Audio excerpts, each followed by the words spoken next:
সব ব্যস্ত শহরের মতো এই শহরের মানুষরাও খুব ব্যস্ত। তাদের সবার হাতে একটা করে মোবাইল ফোন, আর তারা তাতে মুখ গুজে পড়ে আছে। আশেপাশে কি হচ্ছে না হচ্ছে তাতে তাদের বিন্দুমাত্র ভ্রুক্ষেপ নেই। এমন সময় একটা মোবাইল ফোন প্রচন্ড জোরে আওয়াজ করে পড়ে যায়।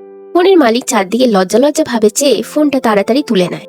তবে অবাক করার বিষয় হলো কারোর এতে কোনো পরিবর্তন হয় না। সবাই নিজের প্রিয় জগৎ মোবাইলে ব্যস্ত। একটু দূরে একটি ছোট্ট বাচ্চাকে ট্রেনের টিকিট হাতে দেখা যায়। সে কৌতূহলবশত তার কাছে গিয়ে জানতে পারে বাচ্চাটি তার মায়ের সাথে হাত ধরে হাঁটছিল, কিন্তু কোনোভাবে হাত ফসকে তার মাকে হারিয়ে ফেলে। ছেলেটিও মানবতার খাতিরে বাচ্চাটিকে আসল ঠিকানায় পৌঁছে দেওয়ার মিশনে নেমে পড়ে। ট্রেনে উঠে দেখা যায় আরেক কাণ্ড। চারদিকে সবাই এমন মোবাইল দেখতে ব্যস্ত যে অন্য কারোর খোঁজ নেওয়ার সময় নেই। স্টেশনে ট্রেন পৌঁছালে ছোট্ট বাচ্চাটির হাত ধরে সে প্ল্যাটফর্মে নামে। চারপাশ খুঁজে শেষমেশ বাচ্চাটি তার মাকে খুঁজে পায়। মায়ের স্কার্ট ধরে টেনেও কোনো সাড়া না পেয়ে ঘুরে তার সামনে গেলে দেখা যায় তার মায়েরও ধ্যান জ্ঞান সবই তার মোবাইল ফোন। বাচ্চা যে হারিয়ে গেছে তাতে তার বিন্দু বিসর্গ ধারণা নেই। এইবার বড় ছেলেটি বেশ ক্ষেপে যায়। মাটির হাত থেকে ফোন কেড়ে নেওয়ার ব্যর্থ চেষ্টা চালায়, সাথে অনেক কথাও শোনায়। সবচেয়ে অবাক করার বিষয় হলো আশেপাশের লোকজন এখন সজাগ হয় আর মোবাইল হাতে তার একের পর এক পিক্স ক্লিক করতে থাকে, এমনকি ভিডিও করে ইন্টারনেটে ছাড়ার জন্য ব্যস্ত হয়ে পড়ে। এরপর জনগণের মধ্যে থেকে একজনের ফোন ছেলেটি যখন জোর করে কেড়ে নেয় তার বিভৎস মুখ বেরিয়ে আসে। শেষমেশ বাচ্চা ছেলেটিও ফোনের হাত থেকে রেহাই পায় না।